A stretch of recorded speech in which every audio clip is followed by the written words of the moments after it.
عورت اس مرد کی محبت میں بہت جلد گرفتار ہو جاتی ہے جس مرد کے پاس یہ 3 چیزیں ہوں۔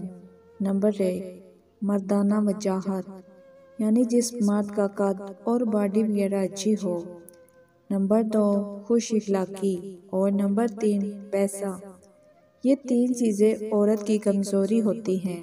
اگر کوئی لڑکی آپ سے بات کرتے وقت اپنے بالوں سے کھیلتی ہے تو اس کا مطلب ہے کہ وہ آپ سے پیار کرتی ہے۔ اگر کسی سے پیار کرتے ہو تو اس سے یہ 2 باتیں کبھی مت بتانا۔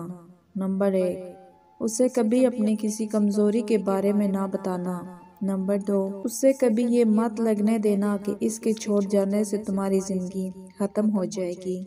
مرد ان 3 باتوں کی وجہ سے عورت کی قدر کرنا چھوڑ دیتا ہے۔ پہلی وجہ، جب عورت مرد سے زبان لڑانے لگتی ہے۔ دوسری وجہ، جب عورت مرد کی چھپی خواہشات کا خیال نہیں رکھتی۔ تیسری وجہ، جب عورت اس مرد کی عزت نہیں کرتی۔ تمہارا کوئی اپنا جب چھوٹی چھوٹی باتوں پر غصہ کرنے لگے تو سمجھ جانا کہ اسے پیار کی ضرورت ہے۔ جب تم کسی کو بار بار خواب میں دیکھنے لگو تو سمجھو کہ اس کے ساتھ تمہارا قلبی تعلق قائم ہو چکا ہے۔ ٹائم پاس کرنے والے پیار کی سب سے بڑی نشانی یہ ہوتی ہے کہ اسے نہ تو تمہاری کمی محسوس ہوتی ہے نہ ہی تمہارا ہونا۔ ایسے انسان کی خاطر خود کو اذیت میں مت ڈالو۔ جب کوئی ایسے ہی چل رہا ہو تو وہ جلدی جلدی چلتا ہے، لیکن جب کوئی اپنی پسند کے انسان کے ساتھ چلتا ہے تو آہستہ آہستہ چلتا ہے۔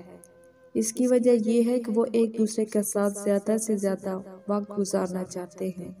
رشتے اتنی خوبصورتی سے نبھاؤ کہ کبھی اگر کوئی شخص آپ کی زندگی سے دور ہو جائے تو وہ آپ کے حسن و اخلاق، لہجہ اور رویوں کی تعریف کے پل باندھتے پھرے۔ مخلص شخص ہر بار خاموشی اختیار کر لیتا ہے، اس لیے نہیں کہ وہ بزدل ہوتا ہے، بلکہ اس لیے کہ اسے اس کا ضمیر اجازت نہیں دیتا کہ وہ اپنوں کو انہی کے لہجے میں جواب دے۔ عورت کو حاصل کرنا چاہتے ہو تو اس کی کمزوری کو پکڑو۔ بڑی عمر کی عورت کی کمزوری اس کی جنسی اور نفسانی خواہش کو پورا کرنا ہے۔ جوان عورت کی کمزوری دولت اور عیش و آرام مہیا کرنا ہے، اور کم عمر عورت کی کمزوری بات بات اس کی تعریف کرنا ہے۔ کبھی کبھی کسی کو چننے میں غلطی ہو جاتی ہے تو اس لیے میں مشورہ دوں گی کہ بے وفاؤں کے لیے پچھتانا بیکار ہے۔ سستے لوگوں کے لیے اپنے قیمتی آنسو نہ لائیں۔